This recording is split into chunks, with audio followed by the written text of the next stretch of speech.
Operation और expression in C plus plus के question answers देख रहे हैं। इसमें जो शॉर्ट आंसर्स हैं इसको हम आगे बढ़ा रहे हैं। अगला क्वेश्चन है discuss the possible info loss in common type conversion. देखिए मैं आपको पहले तो एग्जांपल बता देता हूं कि आप ये लीजिए कि 2.32 है, ये क्या नंबर है? फ्लोट नंबर है, क्योंकि इसमें फ्रैक्शनल पार्ट है। अब अगर मैं इसको एक आई को असाइन करता हूं और ये आई इंटीजर है, तो आई तो इंटीग्रल वैल्यू रख सकता है, वो तो 0.32 को डिस्कार्ड कर देगा, यानी आई में केवल 2 वैल्यू आएगी। तो इससे आपका जो प्रिसीशन है वो चला गया, जो इंफॉर्मेशन लॉस है वो हो गया। तो इसमें क्या होता है कि अगर आपका टारगेट टाइप, अगर एक्सप्रेशन टाइप कैरेक्टर है, साइन कैरेक्टर में जाते हैं, तो जो वैल्यू अगर 127 से ज्यादा बड़ी है तो साइन कैरेक्टर मतलब क्या है कि आपके पास -128 से लेकर 127 तक वैल्यू रख सकते हैं आप। कैरेक्टर रखेंगे तो 0 से लेकर 256 हो जाएगा। तो इंफॉर्मेशन लॉस ही हो जाएगा कि नेगेटिव वैल्यूज आपकी चली जाएंगी इसमें। अगर आपका टारगेट टाइप कैरेक्टर है, शॉर्ट इंट से ले रहे हैं, शॉर्ट इंट से आप कैरेक्टर में जा रहे हैं, तो शॉर्ट इंट तो कम से कम 2 बाइट है, ये कैरेक्टर 1 बाइट है, 8 बिट का लॉस हो जाएगा। ऐसे इंटीजर टू कैरेक्टर है, ऐसे लॉन्ग इंट टू कैरेक्टर में जब जाएंगे, लॉन्ग इंट कितना हो गया, अब इसमें भी लॉस हो जाता है। लॉन्ग इंटू, अगर आप कैरेक्टर में लॉन्ग इंटू इंट में जाएंगे तो 16 बिट का लॉस हो जाएगा। जबकि जो लॉन्ग इंट, अगर आप इसको मानते हैं कि लॉन्ग इंट आपका 8 बाइट है, 8 बाइट है अगर, तो कैरेक्टर में कितना लॉस हो जाएगा सोचिए आप, 8 बाइट का 1 बाइट में जाना। ऐसी फ्लोट से इंटीजर में जाएंगे तो एक तो फ्रैक्शनल लॉस तो होगा ही होगा, साथ में आपको जो साइज है उसका भी लॉस होगा। डबल को फ्लोट में करेंगे तो प्रिसीशन का लॉस होगा, जैसे 4 7 11 ऐसा होता है ना, ये फ्लोट है, डबल है, लॉन्ग डबल है। लॉन्ग डबल से डबल में जाएंगे तो प्रिसीशन का लॉस हो जाएगा। जो मैंने आपको ये पहली चीज बताई ना, उसके हिसाब से चलिए आप, कि आपको प्रिसीशन का तो लॉस हो गई होगा, साथ में आपको जो वाइड वैल्यूज है उसमें उतनी भी लॉस होगा, यानी कि नंबर आप नहीं रख सकते, कम रख सकते हैं। Discuss the role and importance of C++ short hands, do you see any benefit from them?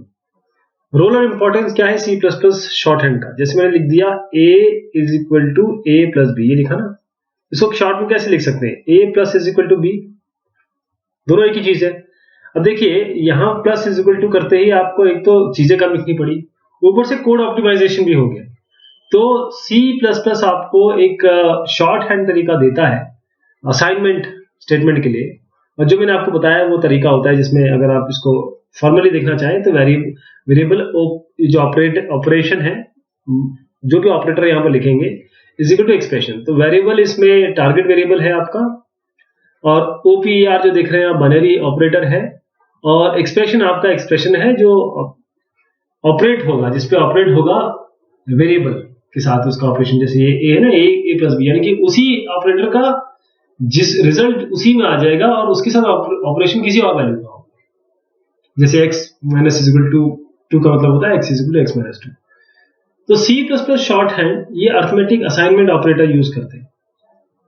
दूसरी चीज ये है कि जो रिपीटेड आप ऑपरेंड लिख रहे हैं बार बार, जैसे इसमें एक बार a लिखने की जरूरत नहीं पड़ी ना, यहाँ a equal to a plus B लिखा तो a लिखने की जरूरत नहीं पड़ी इस सेकंड वाले में, तो एक तो ये बच जाता है आपको, कंडेंस्ड अप्रोच है, और कोड ऑप्टिमाइजेशन भी हो जाता है आपका। Discuss the function of conditional operator, size of operator and comma operator with example. तो कंडीशनल ऑपरेटर का मतलब क्या होता है कि कंडीशन का मतलब ये होता है ये ट्रू होगा तो ये, और ट्रू नहीं होगा, फॉल्स होगा तो ये। तो उसमें 3 ऑपरेंड चाहिए, इसे हम टर्नरी ऑपरेटर कहते हैं। इसका जनरल फॉर्म कैसा होता है?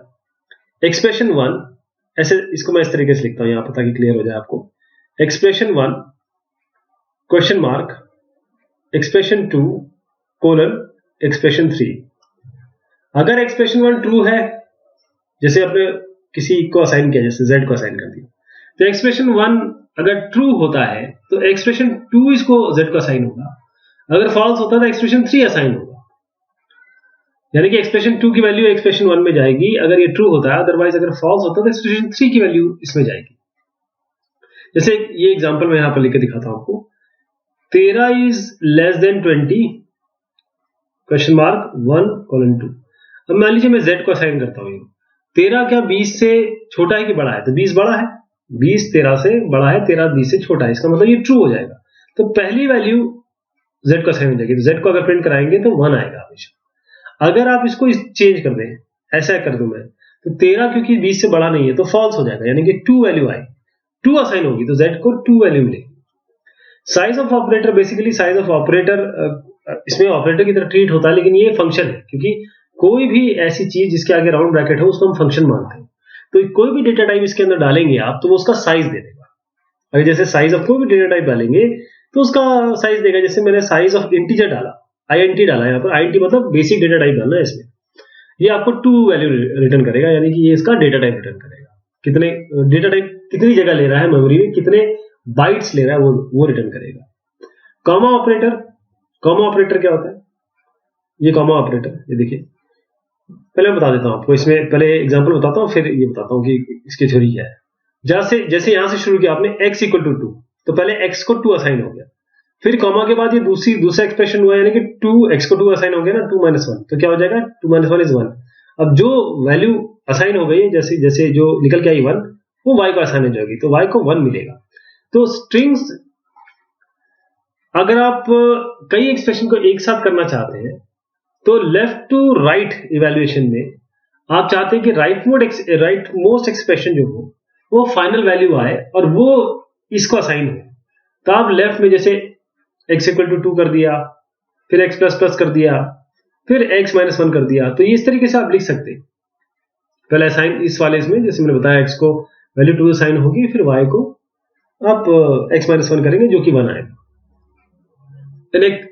An expression uses arithmetic, relational and logical operator together. How do you determine the type, that is arithmetic, logic or logical of the expression? एक एक्सप्रेशन में अर्थमेटिक है, लॉजिकल है, लॉजिकल ऑपरेटर्स टुगेदर। अर्थमेटिक तो आपको value return करता है, relational logical आपको true या फॉल्स रिटर्न कर दे। कैसे आप पता करेंगे जो टाइप है अर्थमेटिक लॉजिकल उस एक्सप्रेशन का? तो जो ऑपरेटर आप यूज करते हैं, टाइप ऑफ ऑपरेटर यूज करते हैं एक एक्सप्रेशन में, वो बताता है कि एक्सप्रेशन टाइप क्या है।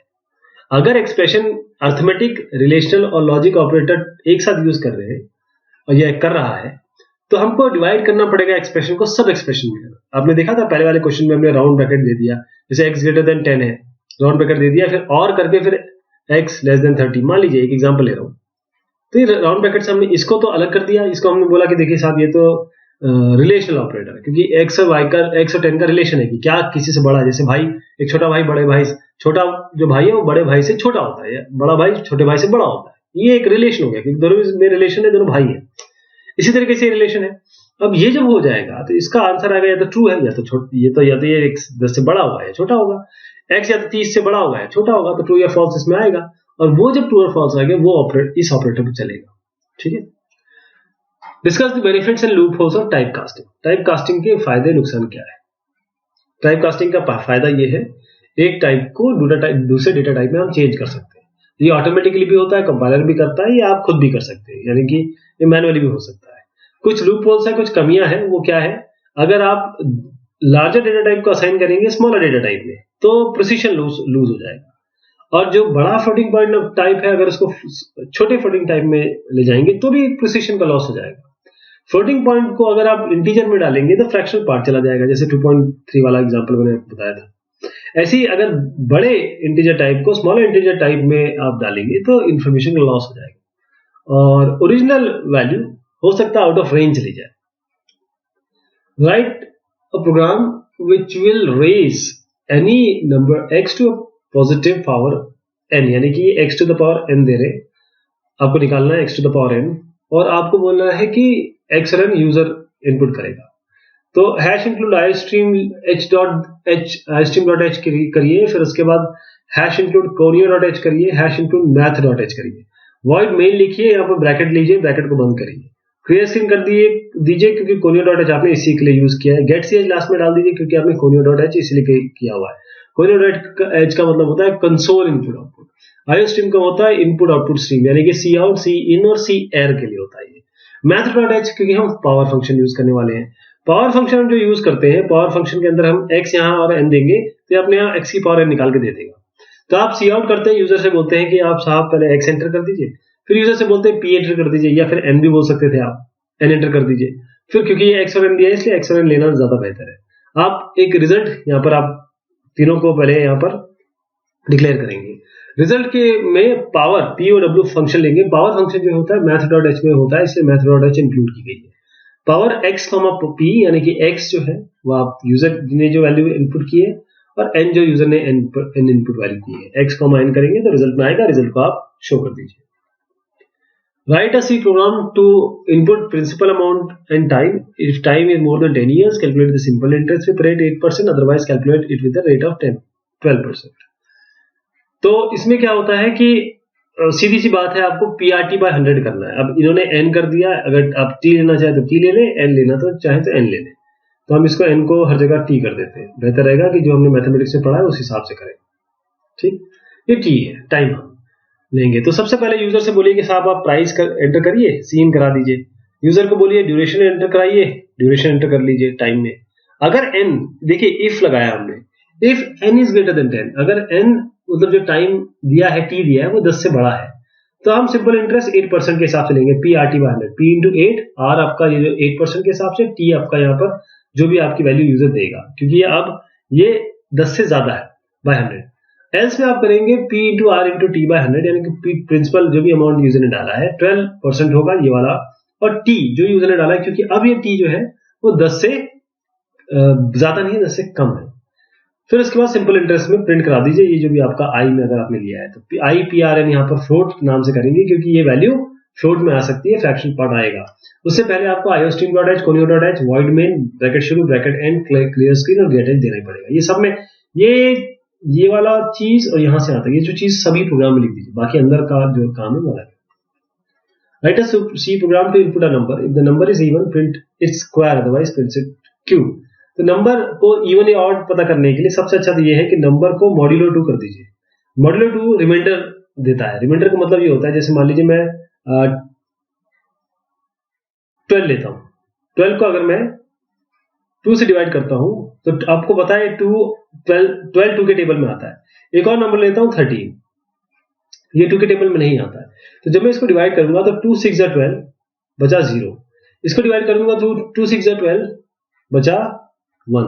तो 6 6 तो क्वोशिएंट है, लेकिन ये n मॉड्यूलो 2 रिटर्न क्या करता है, वो ये रिटर्न करता है, जो रिमाइंडर ये नीचे वाला जो पार्ट देख रहे हैं आप, ये रिटर्न करता है। तो अगर ये 0 रिटर्न कर रहा है तो हम कह देंगे कि साहब ये डिवाइड हो रहा है, तो इसका मतलब ये इवन नंबर है। अगर डिवाइड में 0 वैल्यू नहीं आ रही है, कोई और वैल्यू आ रही है, तो आप बोलेंगे ऑड।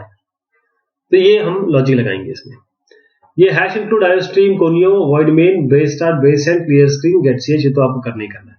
उसके बाद जो आपको जो आगे वैल्यू यूज करनी है, यहाँ पर देने की जरूरत नहीं है, बाद में दे दीजिएगा, क्योंकि हमें पता नहीं है अब हम क्या करने वाले हैं। तो हम क्या करेंगे, सी आउट एंटर एन करवाएंगे यूजर से, एन ले लेंगे। अगर जो मैंने आपको लॉजिक बताया वो ये है कि if N modulo 2 equal to 0, अगर ये इवन है, इज इक्वल टू 0 तभी आएगा जब इवन है। इज इक्वल टू 0 है तो आप रिजल्ट में देंगे, रिजल्ट आपने यहाँ पर डिफाइन कर दिया, एन भी कर दिया, यहाँ पर डिक्लेयर कर दिया, सॉरी। अब रिजल्ट में आप देंगे N into N, otherwise else में रिजल्ट में देंगे एन इंटू एन और रिजल्ट को प्रिंट करा देंगे। अगला क्वेश्चन है सी प्लस प्लस प्रोग्राम, आपको इनपुट करना है एक नंबर। अगर नंबर ऑड है और पॉजिटिव है तो उसका स्क्वायर करिए। ऑड है पॉजिटिव है, ध्यान दीजिएगा, आपको मॉड्यूलो करना है और ऑड देखना है, क्योंकि वो नॉट इक्वल टू 0 आना चाहिए। और पॉजिटिव का मतलब यह होता है कि आपकी पॉजिटिव वैल्यू चेक करनी है, और ये स्क्वायर रूट करना है, या फिर अगर ऑड या पॉजिटिव है तो स्क्वायर रूट करिए। तो उसके लिए SQRT फंक्शन आप यूज कर सकते हैं, जो आपके मैथ डॉट एच में आता है, या फिर आपको n टू द पावर 5 करना है। अगर ये ऐसा नहीं है, ऑड और पॉजिटिव नहीं है, तो n टू द पावर 5 के लिए हम पावर फंक्शन यूज करेंगे, POW n,5 देंगे तो n की पावर 5 हो जाएगा। तो इसके लिए क्या करेंगे, कोनियो डॉट एच आईओस्ट्रीम तो कर रहे हैं, क्योंकि हम मैथ फंक्शन यूज करने वाले हैं, तो मैथ डॉट एच भी दे दीजिए। Void main, clear screen, get CH, जैसे चलता है वैसे चलता रहेगा। एंटर एन कराइए, ये कर दीजिए, ठीक है। अब दो चीजें इसमें चेक करनी है, एन इज ऑड, तो n modulo 2 not equal to 0 होना चाहिए। अगर n मॉड्यूलो 2 इक्वल टू 0 इसका मतलब इवन है, तो n modulo 2 not equal to 0 इसका मतलब ऑड है। और एंड करके पॉजिटिव लिखना है तो n को चेक करा लीजिए, ग्रेटर देन 0 है कि नहीं, इसका मतलब पॉजिटिव है। n लेस देन 0 होगा तो नेगेटिव है। तो ये कंडीशन जब दोनों ट्रू करनी है, इसका मतलब एंड लगाना पड़ेगा इसको बीच में।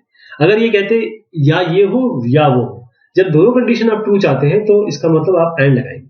तो ये दोनों जब हो जाएंगी तो रिजल्ट में आप SQRT जो मैंने फंक्शन बताया SQRT और बस n डाल दीजिए, ये स्क्वायर रूट निकाल के दे देगा। और यहाँ पर कोशिश करिए कि इसको आप फ्लोट दे दे, ये जो दिया हुआ है ना RES, इसको फ्लोट यहाँ पर फ्लोट कर दीजिए इसको। क्यों?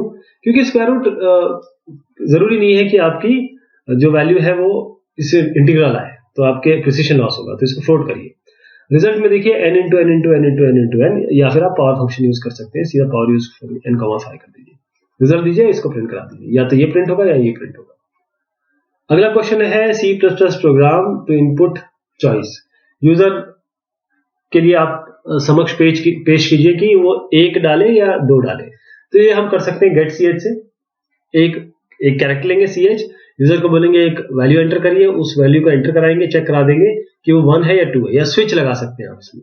अगर चॉइस 1 है तो हम एरिया ऑफ सर्कल प्रिंट कर देंगे, नहीं तो हम पेरीमीटर कर देंगे सर्कल का। एरिया ऑफ सर्कल होता है pi r square, pi r into r, ऐसे करके आएगा। पाई में आप 3.14 कर सकते हैं, और पेरीमीटर होता है 2 पाई आर, तो 2 इंटू 3.14 इंटू आर, ऐसे करके कर सकते हैं।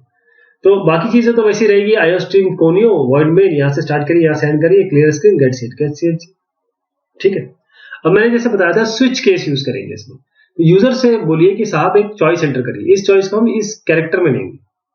ओके, अब देखिए आपका सवाल होगा कि ये कैरेक्टर क्यों लिया आपने, इंट कैरेक्टर, क्योंकि ये इंटीजर है 1 और 2। आप ch भी ले सकते थे, तब भी वो कैरेक्टर में आता, लेकिन आप यहाँ पर इंट ch दीजिए। यूजर जैसे अपनी इनपुट करेगा ch, cin से cin करेगा।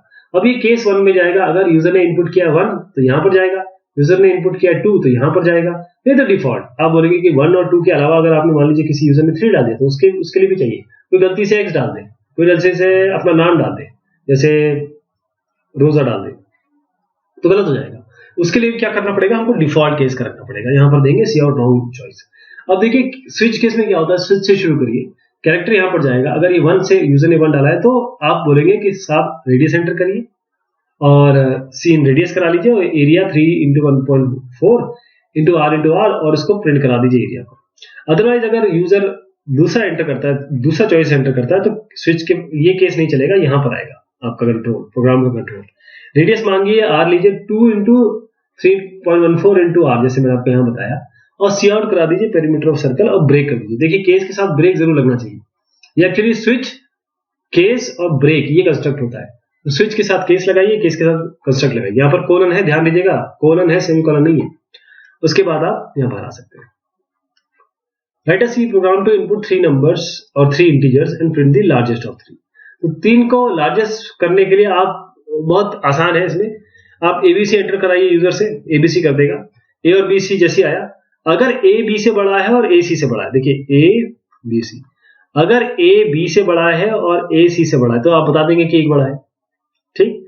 आप बोलेंगे अगर बी ए से बड़ा है और बी सी से बड़ा है तो आप बोलेंगे बी, अदरवाइज आपके पास कोई ऑप्शन ही नहीं बचता, आप बोलेंगे सी बड़ा है।